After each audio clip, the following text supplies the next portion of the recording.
Welcome back. In the chapter Communication for Health Education, let us discuss about the communication barriers and also the functions of health communications in this today's session.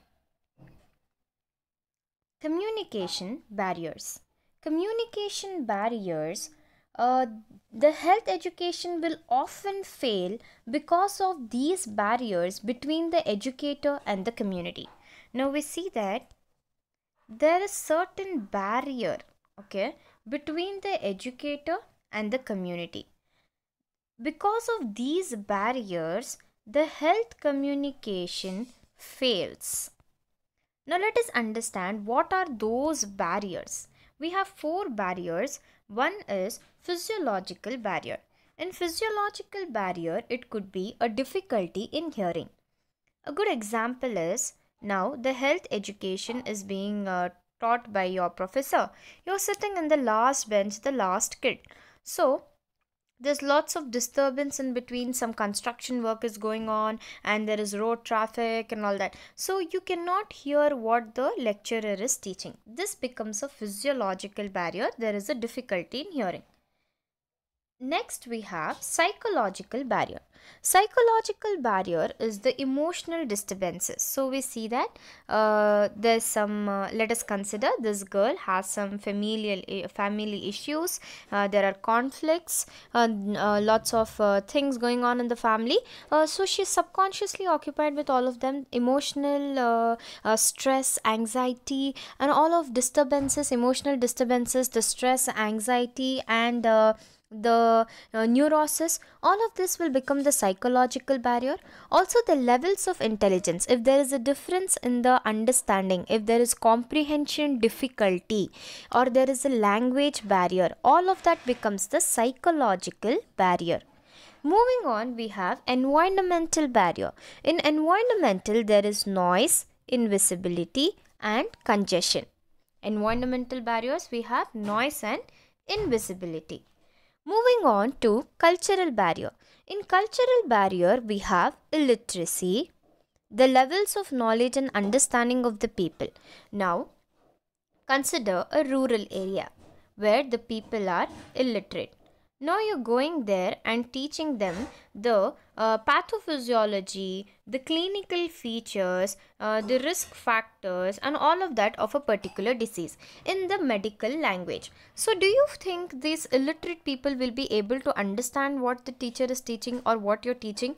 Definitely not. It is because this becomes a barrier for the communication. These cultural, that is the illiteracy, their language variation, and also the social class difference, all of these falls under the cultural barrier. Also guys, do not forget that the customs, the beliefs, the attitudes what the people have, they are very a serious problem to achieve the health behavioral change. These cultural practices and the social practices what people have, the differences between their education, also the urban education, rural education. You consider in Nigeria, they believe that the epilepsy is because of this demonic possessions or making fun of the person. They used to believe that the epilepsy what the people go through, it is because of these demonic possession what the person is having. Rather than understanding the pathophysiology of a disease, they used to believe that a devil has entered the body of that particular person. So that sort of things, the myths, the misconceptions, all of this becomes a serious problem in communicating the health behavioral changes. So with this we come to an end of the barriers, the communication barriers. I hope it's clear. Now let us move on to the functions of health communication. The functions of health communication, we also synonymously consider the health communication as health education. This health education should cater the following. We have information. You can memorize them with a set of two. Information and education. Information and education. Motivation and persuasion. Motivation and persuasion. Counseling and raising morale. So we have counseling and raising morals. Health development and organization. Okay, all of this will fall under the functions of health communication. I hope all the 8 are clear to you guys. Information and education, motivation and persuasion, counseling and raising morals, health development and organization. Let us begin with information and discuss each of these points in detail. Information. The primary function of health communication is to provide the scientific knowledge or information to the people.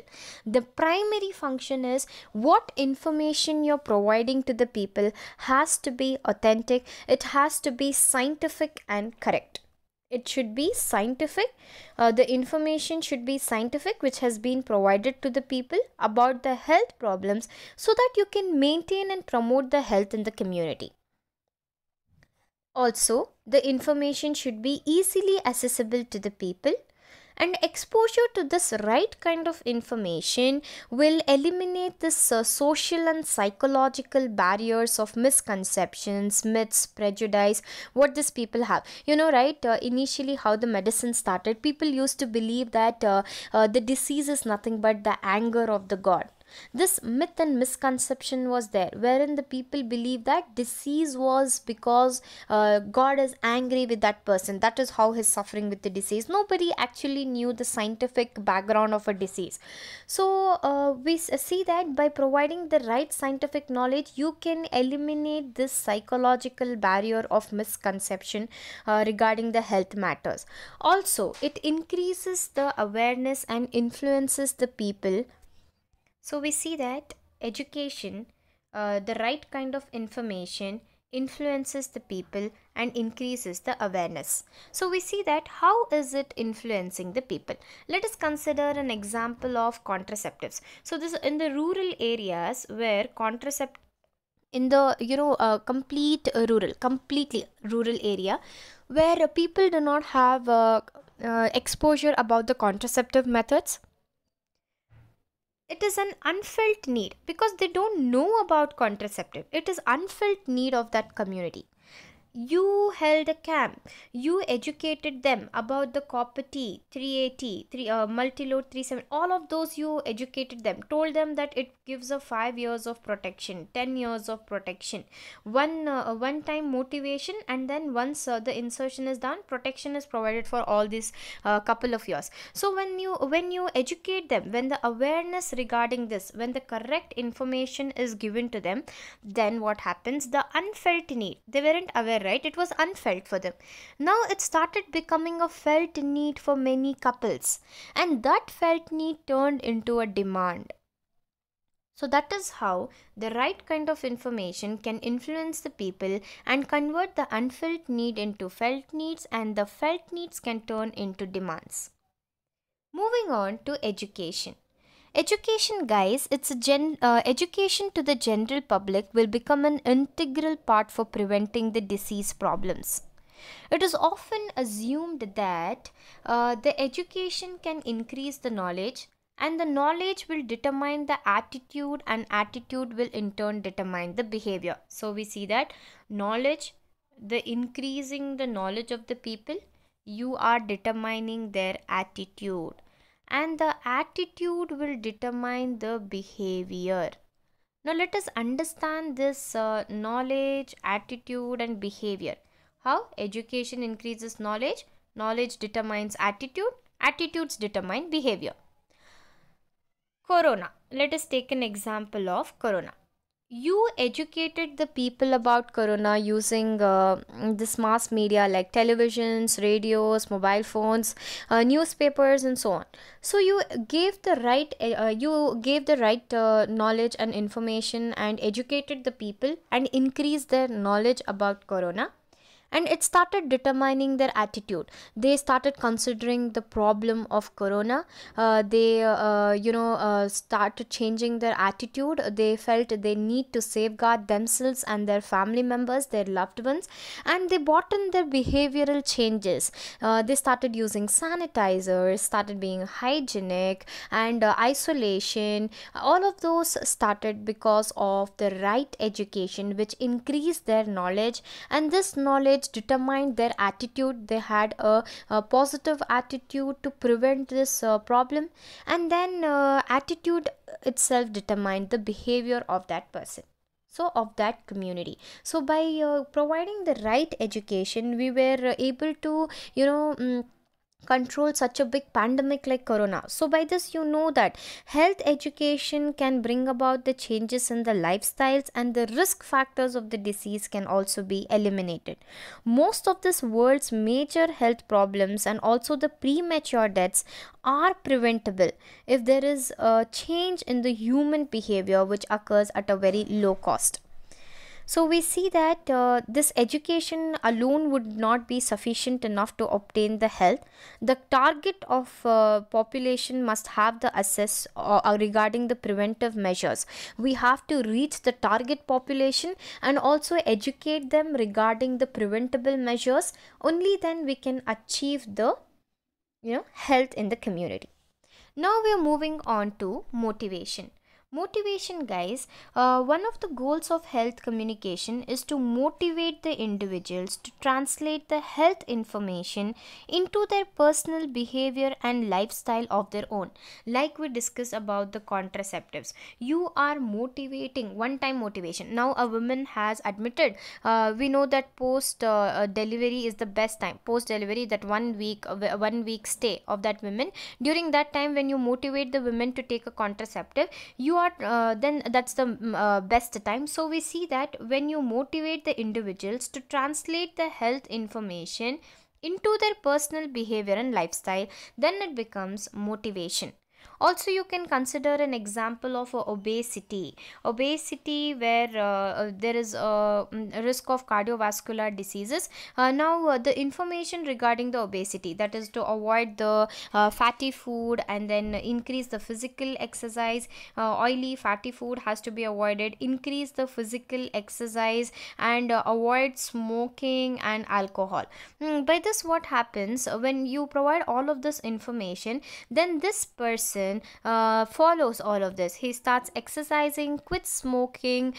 See that he quits smoking, he starts exercising. All of these behavioral changes and lifestyle. The translation of health information into the behavior and lifestyle is done by motivation. So we move on to the next point, that is persuasion. Persuasion is art of winning and art of influencing the people. Persuasion is an art, how we persuade, convince the people to a conscious attempt by one individual to change or influence the general belief, understanding, values and behavior of another individual in some desired way. Let us consider sterilization here. Okay, sterilization. So this people's belief, their behavior, and their myths, all of this, you consider one person. Okay, he is a health educator, and the other person is the normal layman. He belongs to the community.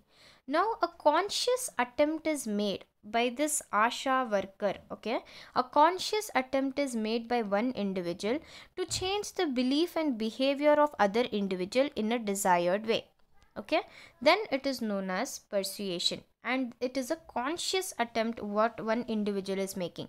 Now you are persuading that the couple to undergo sterilization. You are convincing that woman to undergo sterilization, persuading her, and you're winning that persuasion by influencing the people. Then it becomes persuasion.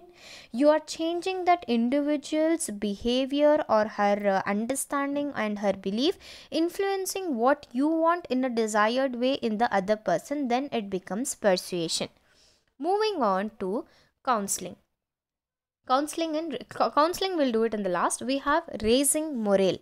So guys, morale is the capacity, you know, right? It is the capacity of a group of people to pull together consistently and persistently. You're working hard persistently, consistently the work is going on. So raising morale, communication is the first step in any attempt to raise the morale. So let us consider the health education team. Okay, we as a team have gone to some rural area. People are not like encouraging us, not believing in what we are saying. They find it all stupid. They believe that it's just the anger of the god, that is the diseases occurred in the people. So what can the head of that community do? He can tell, guys, don't give up, let us work hard, let us try our best to persuade them, let us motivate those people to like follow this health measures. So by just increasing and giving a push to the lower this head is giving his colleagues communicating with the colleagues and raising their morals in achieving their goal. So we see that raising morale is in the communication, it becomes a first step is to raise the morale of the people. Then we have health development. Guys, in health development, communication plays a very powerful role, in health development, by helping to diffuse the knowledge in respect the goals of development. It also prepares the people for the roles which are expected from them. You are preparing the people for the roles which are expected from them by the society. In health development at the community level, prepare the people to play their roles. This set of people, you play your role, so that we can achieve health. Okay. For example, the doctor has to perform his duty properly. The patient has to listen to the doctor and follow what he says, and the pharmacist has to provide the right medicine, and the manufacturer, without any adulterations, has to manufacture the right thing. So each preparing the people for the roles what they are expected from them by the society, then the health development occurs. What are we doing?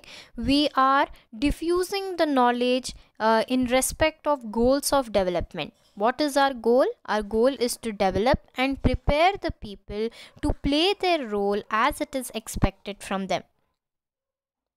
Now, this judicial use of this communication media can contribute to the health development. Then we come to the health organization. Guys, health organization, we see that two directions in which the communication occurs within the organization's flow. We have vertical communication, which is upwards to downwards, from professional to the beneficiaries. Let us consider a new notice has come from the university by the medical director, and that goes to the dean, and the dean tells it to all the HODs in the meeting. HODs go tell the faculties. So we saw that it starts from the medical director, and that it goes to the dean, and dean tells the HODs, HODs tell the faculties, faculty will tell the PG, and PG lastly will tell the UG students. So this becomes a vertical communication. So we see that from top to down it becomes a flow of communication vertically. So we see that, I'm sorry guys, there is some glitch. Yeah.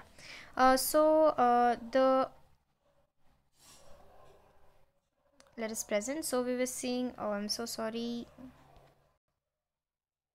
So we were studying about the vertical communication, right? So the communication, we see that we had vertical communication, and we also have horizontal communication. In horizontal communication, what happens is within the people, okay, horizontal is usually between the equals of any level. This was vertical and the other one is horizontal. If the HODs discuss in between, the discussion is happening between two HODs at the same level, usually between the equals of any level, then it becomes horizontal communication. I hope it's clear. Lastly, we have counseling. Guys, counseling is a process that helps the people to understand better. By counseling, you are helping the people to understand better and to deal with their problems, and you communicate better with those who are emotionally involved. It is a face to face communication to help the person in making a decision or solving a problem. It also helps to motivate and change their behavior. Now, we see that counseling is done in cases of loss of a loved one. In such cases, when a face to face communication is done, also the marriage conflicts, so many other things, or chronic illness, such cases where you help the person in decision making for also to solve the problem. You motivate them and change their behavior. This counseling is different from advice. Counseling is a choice given to the client, whereas advice will be, it will be deliberately done. Whereas this counseling is just like a choice. Counselor must have sympathy, understanding, and patience. See, if he has to be a good counselor, he has to have sympathy, understanding, and patience. Counselors should be able to gain the trust of the people. Also, the information which is being shared to the by the community to this person, it has to be kept confidential. Only when he gives the surety that the information given to them will be confidential, it won't leak out, then he gains the trust of the people. He should have the sympathy during listening. He should understand what the person is feeling. He should not say, no, this is wrong, what you did was wrong, no, we cannot, with this attitude you cannot. When the counselor has a temper, he has no patience to listen to what the other person is trying to say. If he does not have sympathy towards the listener, towards the person who is speaking, then he cannot be a good counselor. And also, he should be able to resolve their problem, give them the solutions to their problem. He has to understand the other person's feeling, and he has to respond to them in such a way that the other person can feel free to express his feelings. He has to listen to them very sympathetically. Okay, so this counseling will play a very important part of treatment, disease prevention, and health promotion. You can give you can remember this with a very good example, like a drug addiction, guys. Drug addictions, people who come with drug addictions, they might have their own issues for which they landed up into addictions, and this it could be a heartbreak, loss of a loved one, anything of that sort. So you should have the sympathy, understanding, and patience. You have to keep the trust of that person and understand that person's feeling, and also try to resolve them. Okay, so, counseling is done in all such cases, and this is how a counselor is supposed to be. So, with this, we come to an end of the topic. In the next video, we will continue with the other topics. Thank you. I hope it's clear. If you like my video, hit the like button and subscribe.